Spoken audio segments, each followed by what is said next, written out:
Okay, so last night I was modelling out this paint bucket, paintbrush and the lid. Managed to get this done with the 172, I think, 132 polys.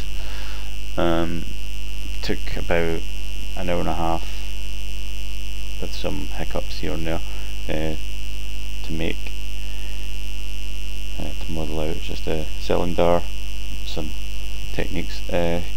Here I've imported it into Zbrush, and the diffuse map that I made last night I've created to bring in and put on top of it, because I'm going to refine it here.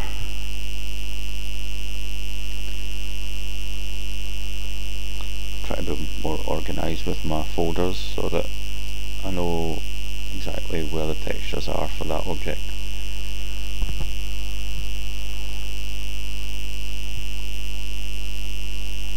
So this is a texture that I flipped vertically in preparation for Zbrush because it likes all the textures upside down.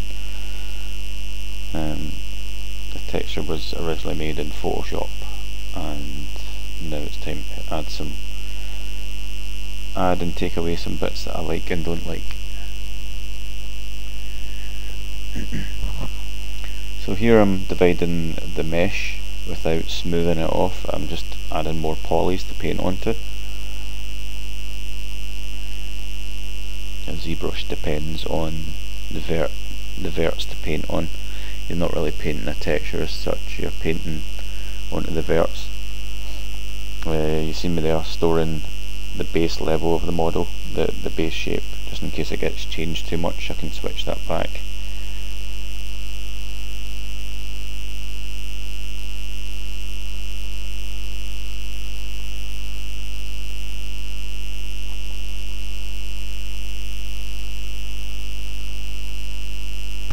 So I've just picked some red and I'm starting to paint, but I have a little problem here. I've not switched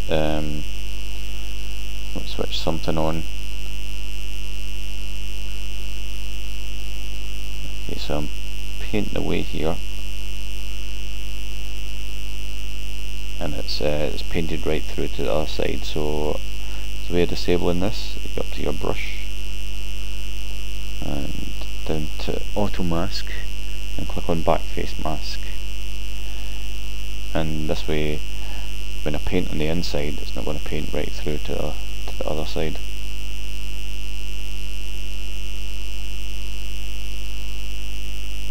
You see me just checking that here. No. Okay, so I'm painting some blobby bits of paint, just some darker bits.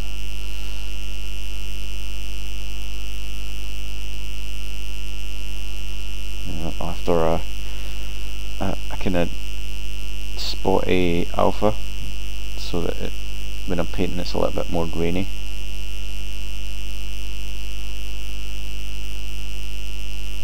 Painting the brush as well.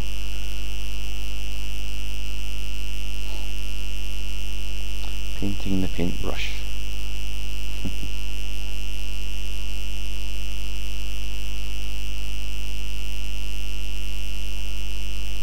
Zbrush is good once you get into it. It's brilliant for doing textures and refining textures as well.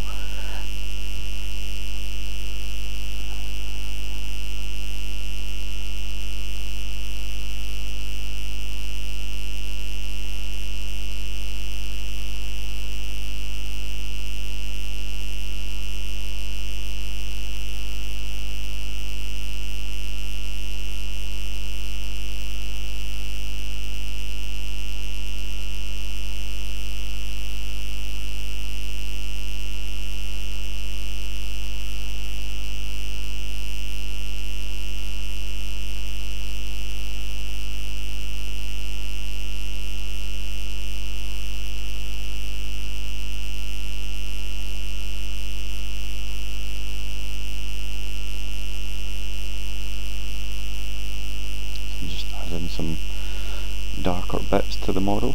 to the texture of the model. I'm not 100% happy with the way the paintbrush looks, so I'm due to change that. What I'm doing here is I'm going down to the base level of the polys, and I'm going to use the poly groups setting. And that was really fast, but what I did was made some automatic poly groups, and that splits everything up, and I can pick the brush just to work on, move the levels back up to get all the detail back there. I can work on the brush itself.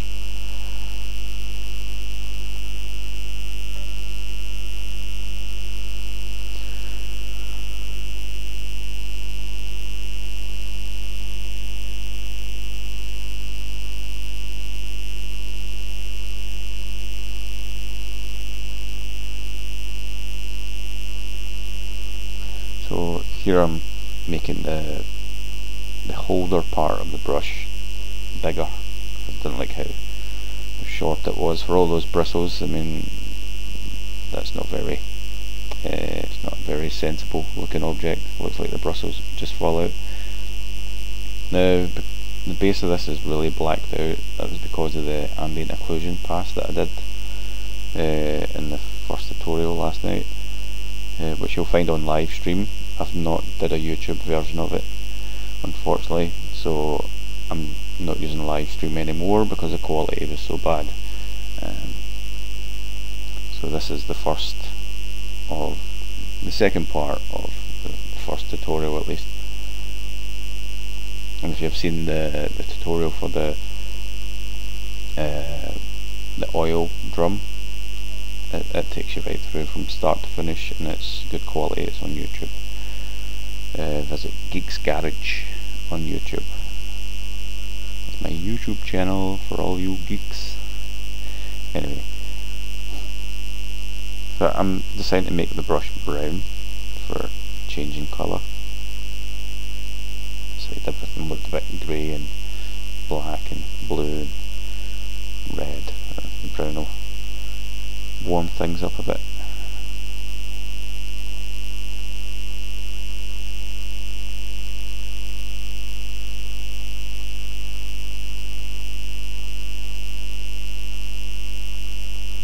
Changing the focus of the brush so that it blurs out a bit more. It's less sharp.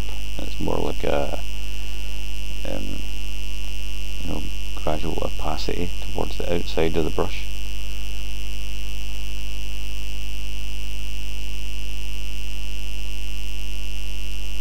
Basically I'm just tinting in shadowy areas like manual ambient occlusion, and a few hinters to the shape of any of the features of the brush. Now and again the video does jump a little bit, so you don't see exactly what I'm doing, but you can see enough of what's going on here.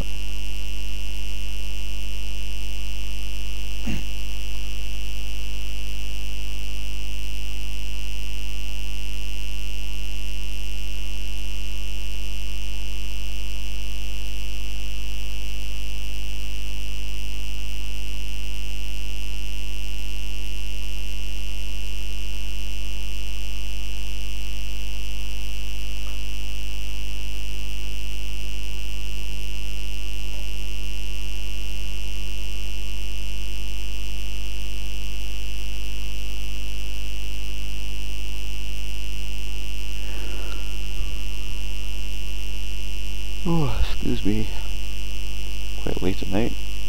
Been working through the day and I'm really exhausted. I'm surprised I managed to do this, but I just lay down for about an hour, played some Call of Duty, and now I'm back bored of lying down and bored of playing Call of Duty. Yes, Richard Wiley is online.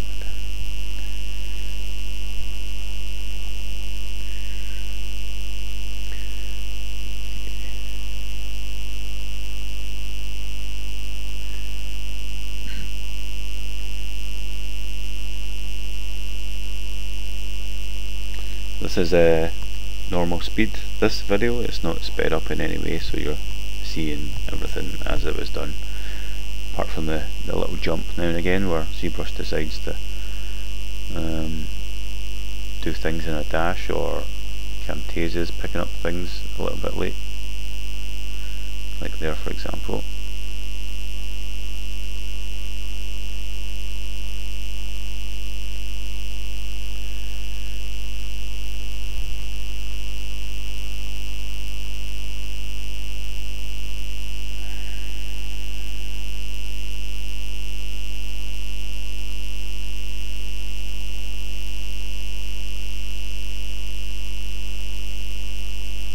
So I've painted in some darker areas of red and some highlighted areas where the brush still kind of sticks through a bit. Just messing around with colours here. I'm using a 2048 texture at the minute, but I will resize it for when it comes to testing it in a game engine. 2048 is way too big for these three objects. The idea is to compress them down to 512 or less. 512 should keep the detail needed and still be small enough. Could definitely be less though. After all, a paint tin is really small unless it's some important room in a game and the tin of paint's used for something and you have to collect it, to paint this lady's room red. Otherwise she gets angry and kills her husband or something. So yeah, we might need the extra detail then. It's important. Got anyone any ideas at all? Sorry about that.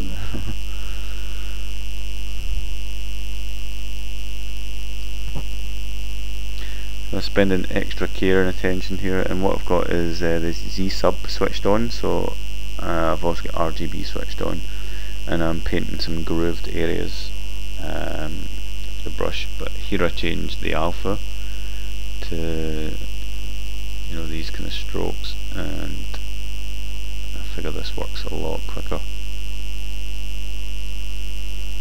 I'm just kind of dragging lightly and then going hard on the pen using the Wacom, and it's without the Wacom, the ZBrush is really difficult to do it. Using a mouse with ZBrush is it's kind of pointless. You need both of them in my mind. I struggled to use ZBrush with the mouse. I gave up after about 2 years. Tinkered with it enough to know what to do, but once I got the pen, the Wacom tablet and the pen, it's been amazing to use. Really intuitive, really simple to use. Once you know the main things to use, then you're sorted.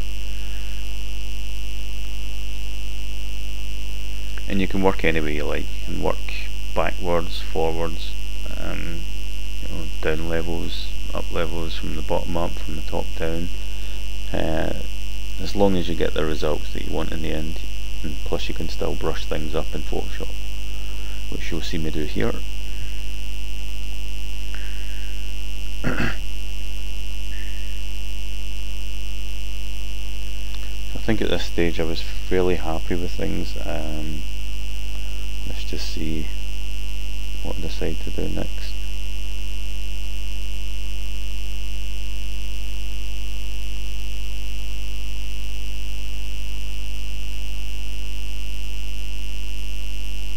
I seem to have paused for a second.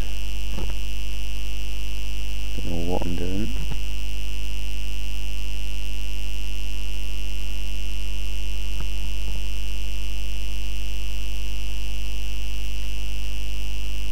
Okay.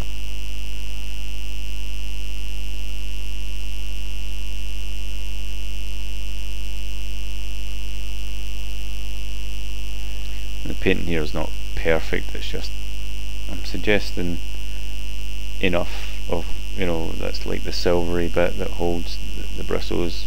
As long as I suggest it enough, I can clean it up later. And this texture is going to be shrunk down, so a lot of that detail is going to be lost anyway. And it's good that it looks a little bit rough and bashed.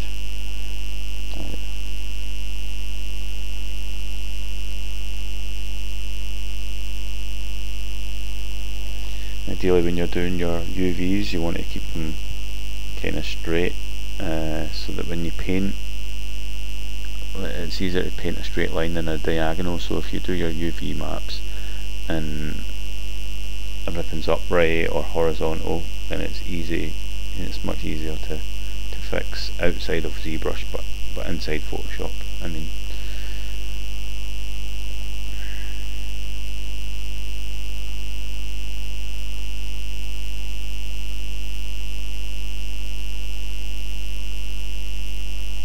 If you press the F key using Photoshop, it focuses into the object. As you move around, it tends to drift away to one side.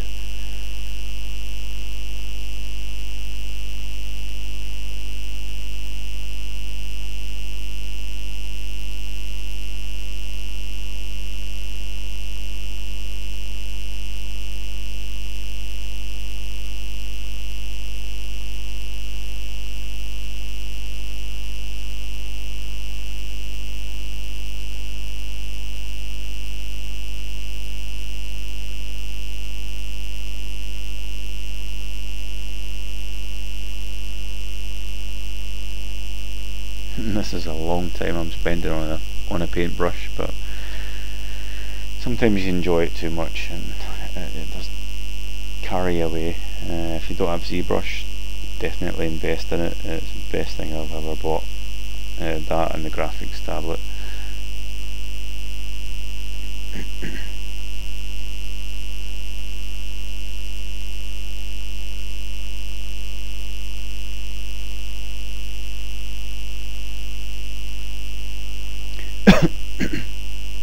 Sorry.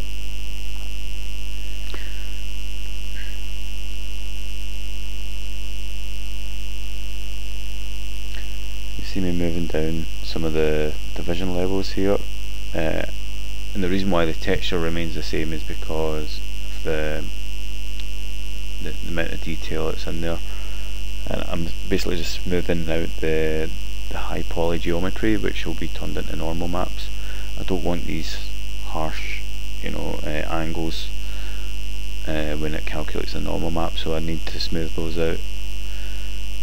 So I've turned the RGB off when I'm smoothing, so that it doesn't smooth the colours. It keeps the colours fine, and it just smooths the geometry. And you access that when you hold the shift key.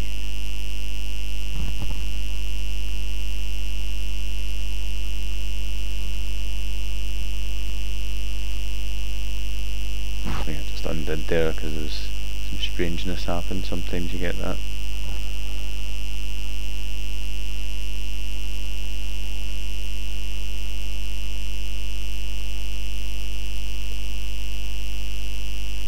All this smoothing out, this is for the normal mapping, which you'll see a little bit later on in the video.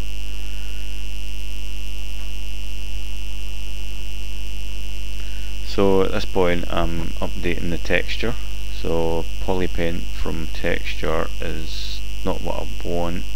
I think at this point I was a little bit confused what I was trying to do. So yeah, oh, no, let's try it again, and it's not what I want, because the texture is the one that I loaded in, and I don't want to transfer that to the the high poly mesh. That's what I want new from polypaint, so I'm transferring what I've painted on a high poly mesh back into the texture, so it's easy to get the two of those mixed up. So if you load in a texture, you want to send your texture to polypaint, which is polypaint is just all your verts coloured in, and there could be, like there I've got 2.5 million verts that make up all the colour. You do need quite a high poly count, but nothing more than 3 million. Don't divide again, your computer will crash, trust me.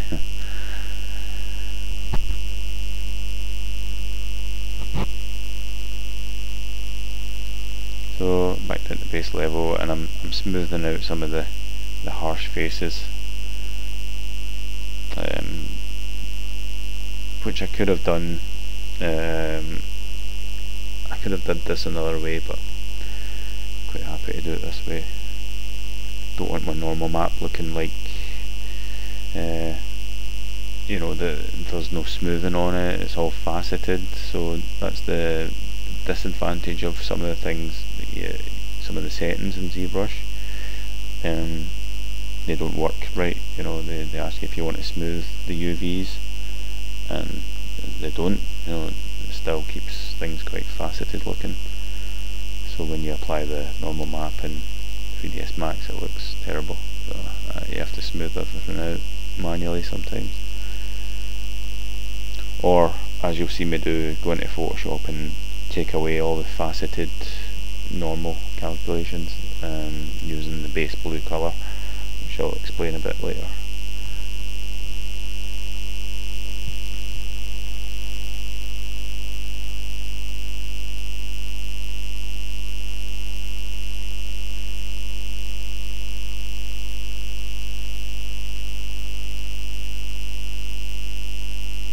The reason why you see the texture lose quality is just because I'm moving down subdivision levels. This is the final texture is fine, it's still at the highest division level, and I'm just smoothing out the geometry, not the texture.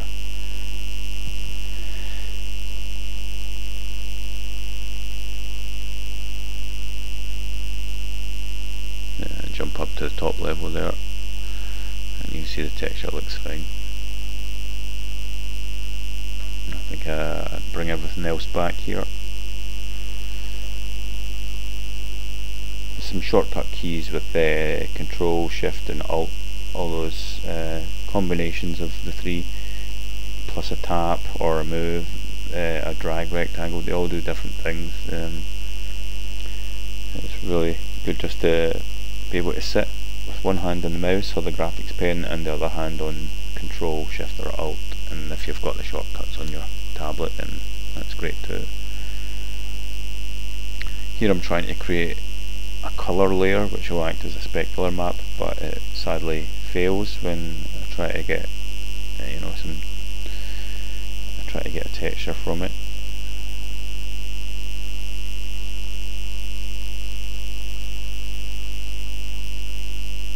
And I've never used layers. I've always avoided them because I don't think ZBrush is designed for it. Plays tricks with memory and tends to crash. At least, you know, I'm doing this at a risk, so I think it doesn't work, but I keep trying. No, I carry on. I'm just carrying on. Oh yeah, no, I tried it. This is the second time I've tried it, because the first time it says I had to record it or something. I had to record the whole process of putting this on it, and didn't like the sound of that, so I'll give it a try anyway. I'm painting white where I want the light to hit more.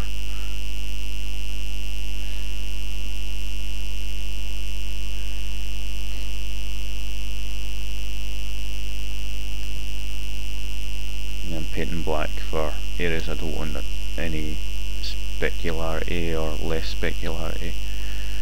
And some weird stuff happens, like that bit there and the handle just came out blacker. A few other bits did that as well, and I was like confused as to why it did that.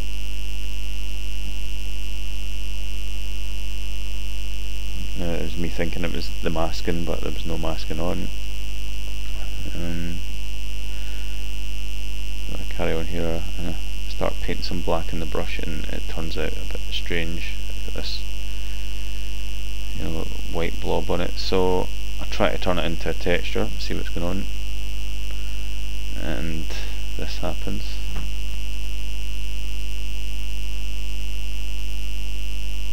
A lot of it's trial and error with some of these programs. I'm still tripping over things, so there's the kind of craziness I got, and it was something to do with where I painted white or something. I have no idea why it turned out like that. So that's me undoing the process. Get rid of the layer I was working on.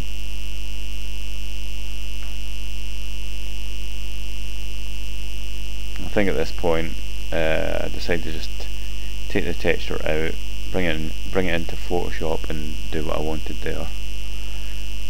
always the safe bet to use Photoshop to do textures, and I'm gradually getting better at that. I used to be really Zbrush dependent in doing textures and sloppy with UVs because I knew I would use Zbrush at the end of the day. It used to be really bad, and the hard work pays off. It's like plan before you proceed. That's a good term for it, I think. So getting all the UVs perfect and right will help you for the next step. Okay, it might take longer, but your work's going to look a lot better and you're going to feel better about it.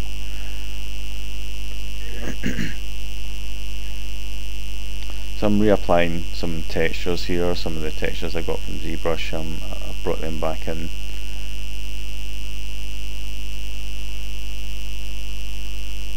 And I'm getting into Photoshop to see what I can do to clean them up.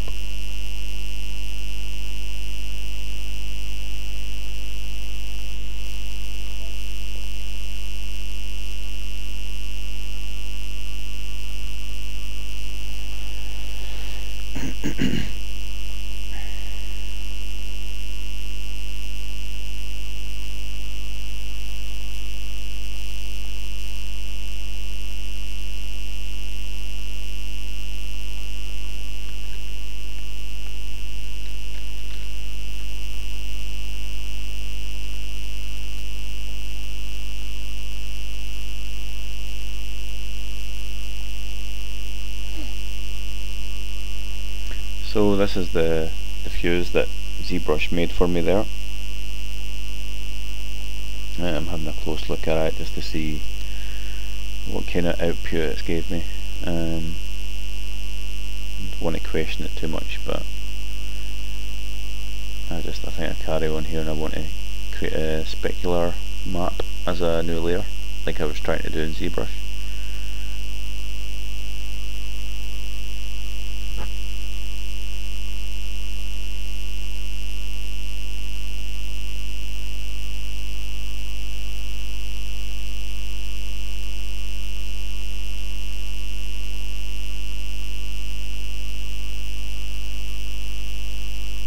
You'll find in a lot of my videos I try things out and fail quite a lot, but then I try something else and succeed, and a lot of it's about that. Sometimes programs won't work the right way, you have to use another program.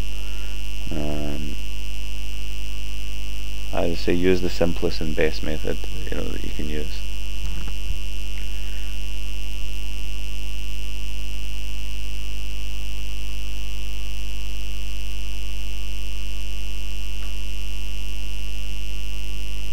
So in this layer I'm painting white where I want more shine. So I want basically the tin to be really shiny. So I'm just painting over that area in white.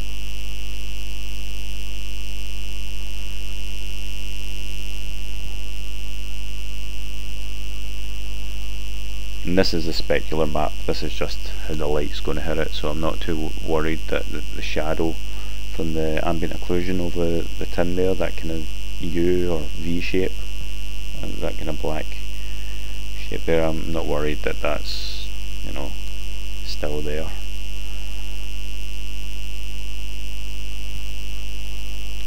I think I tweak the brightness of this anyway, and it kind of takes it away almost.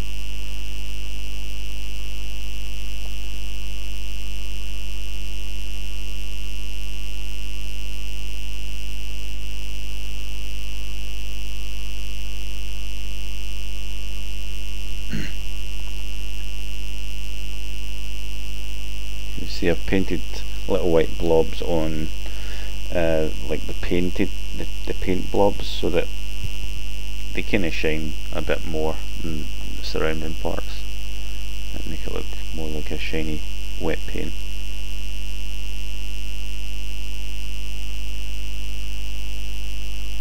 Some of the brush here, I changed the lighter parts of the brush white, and I changed the bristles to be darker. Because they're like fabric, they don't shine as much, they don't reflect light as much.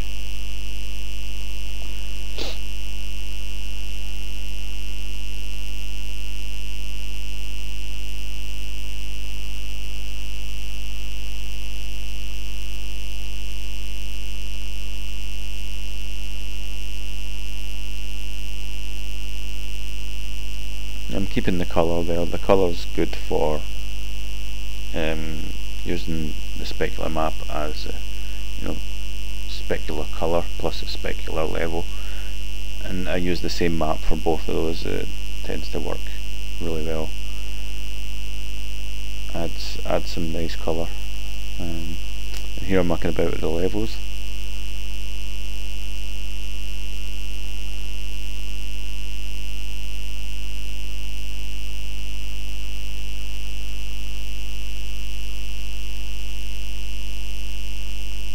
So I've made that tin part really, really bright.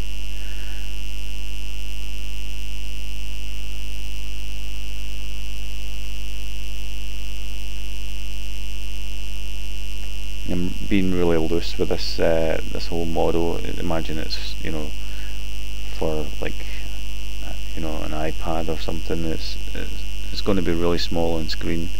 I'm going to get away with a lot with a specular map. I don't need it to be crispy, detailed, but there's enough information there. And yet I've still to bring the map sizes down from 2048.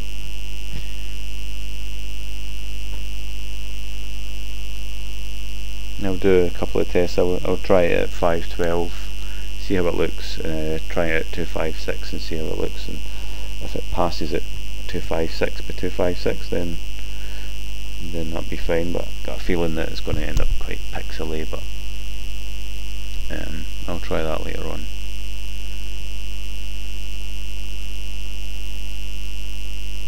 I'm back into Zbrush here and I'm deciding to create a normal map.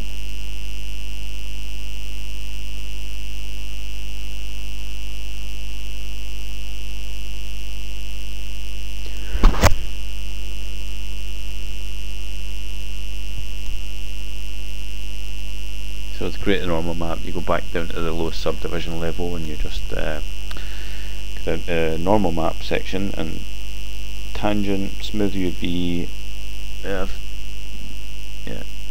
I'm just basically kept a few things checked, and you can see a lot of the facets have been transferred into the normals, which I don't want. So I clone it off and export it back out. To flip it vertically here and bring it back out so that it's back to the correct UVs.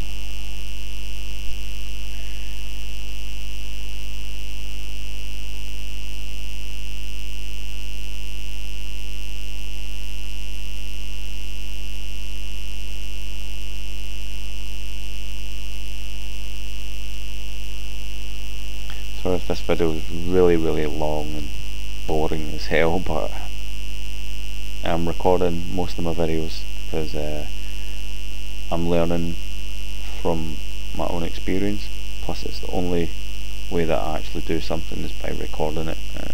The amount of times I've sat down at the computer and just thought, can't be bothered, but when I put on Camtasia to record something, then I'm kind of like, I better do something, people are watching, so it's a different mindset. And the idea is for me to produce maybe 3 or 4 models a week, working every night for 2 hours, 2.5 hours.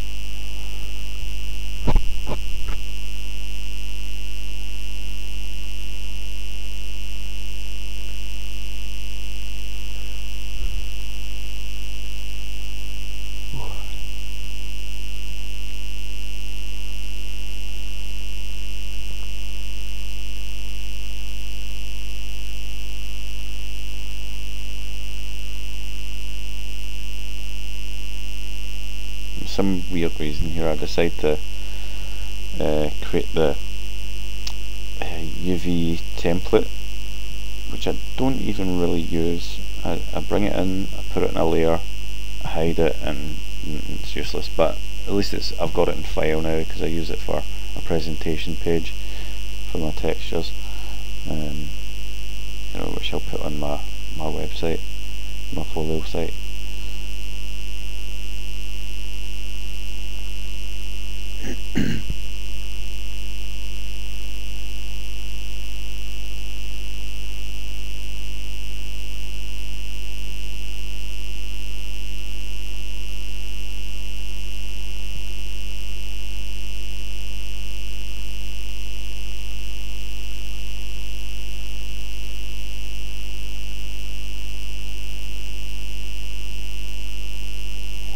what I'm doing here is I'm picking that blue colour there, and now I'm just pick the blue colour, and I'm just taking away all these bits that look like they're faceted. That's going to mess up the model when I put the normal map on it. It's going to mess it up, so I'm just taking all those away. Some of them I want to keep, but those ones that are around the rims and the tin, I need to get rid of those. It's just going to make the model look really low poly again, instead of making it look smooth.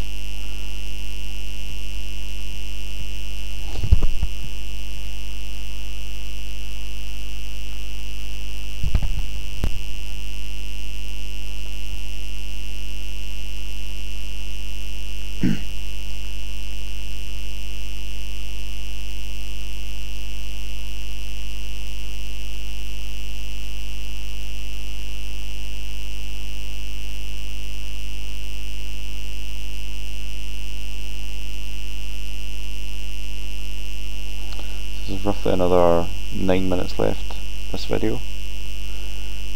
It's quite late, it's just after 11 o'clock. I made this video about, an hour and a half ago. 45 minutes long. So it's taken me 3/4 of an hour to really refine the textures. So all in all, this model's taken about 3 hours maybe from start to finish, which is quite long. A lot of it was down to live stream and stuff like that. Well, here you can see me. I'm lassoing the brush normals because they're good. I want to keep those. And then I use Control Shift and I think it is, to invert the selection. And I'm just going to blur out. I blur out the rest of the normals and I sharpen the brush parts. Now I'm saving the normal maps.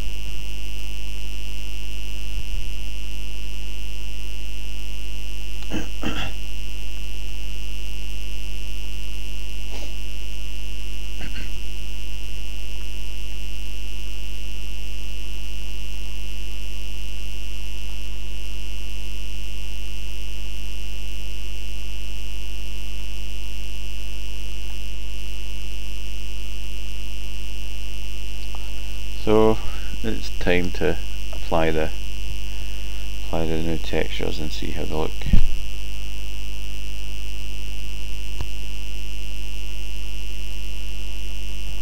Very big 2048 textures.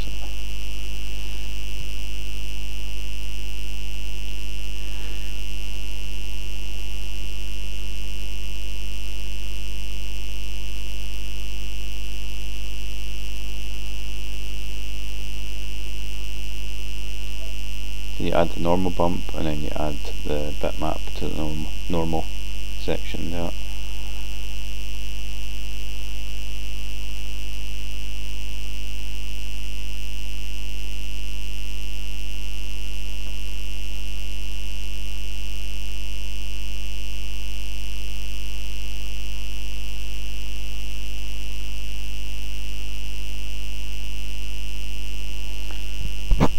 I think I've added the specular map as well, but as you can see, the specular map on the paint, it doesn't look the way I want it to. So I think that's one of the things I have to go and fix. So I'm back into Photoshop, and I think I'll do another few little tricks here. Decide to overlay the diffused map onto the normal. I've seen someone do a tutorial where you normalise one of the maps that you want to blend in with it using the xnormal plugin. If you've not got xnormal, it's really good as well for converting maps and stuff. I've changed the method to overlay, and I'm just changing the opacity, but I change the overlay to multiply in a second, because I think the overlay is too strong or something. So there you go, I change that to multiply. It gets me a more kind of normal looking result.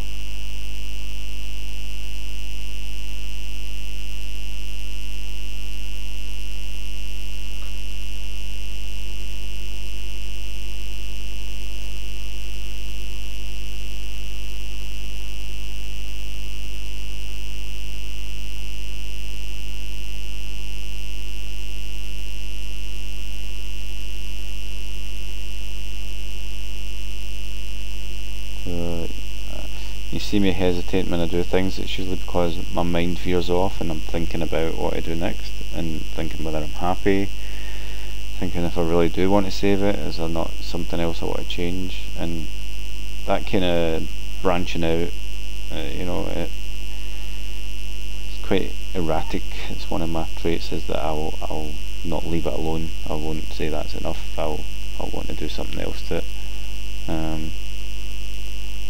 Until I'm confident, you know. So I blended the normal map in there. It's not done very much, but I'm kind of looking at it, thinking what else can I do with this, and it's almost like I forgot to change something. So here I go. I decide to change this specularity map. I just want less specularity here and there, and more in other parts.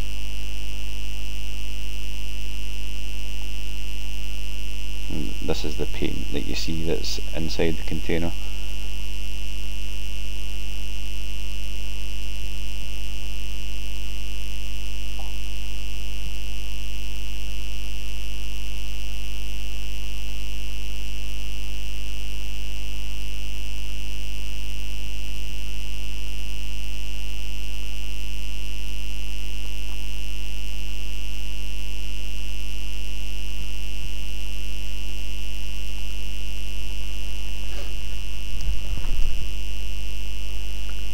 So I'll save that off eventually and then see how it looks.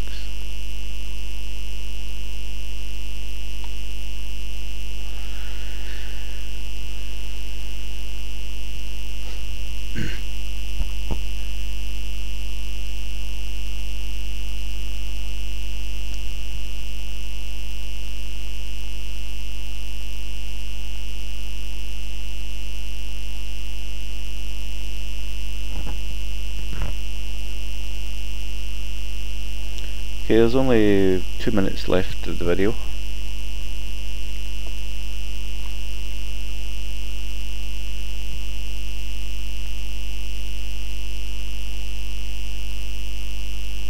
And it's just a shame that I lost the first part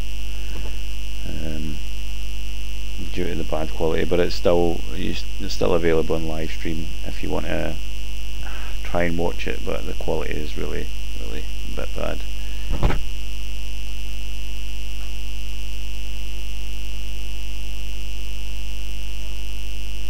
Here I'm just checking out, you know, how the specular map's working, how the normals are working, and that looks pretty decent.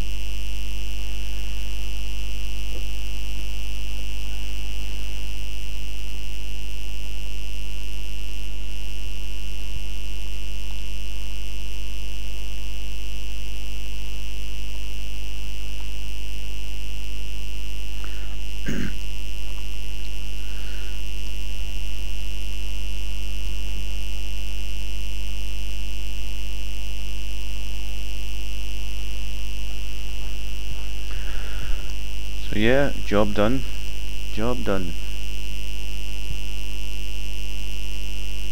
If you need any help with anything, you can catch me on Skype. My Skype name is RORRamsay, RORAMSAY.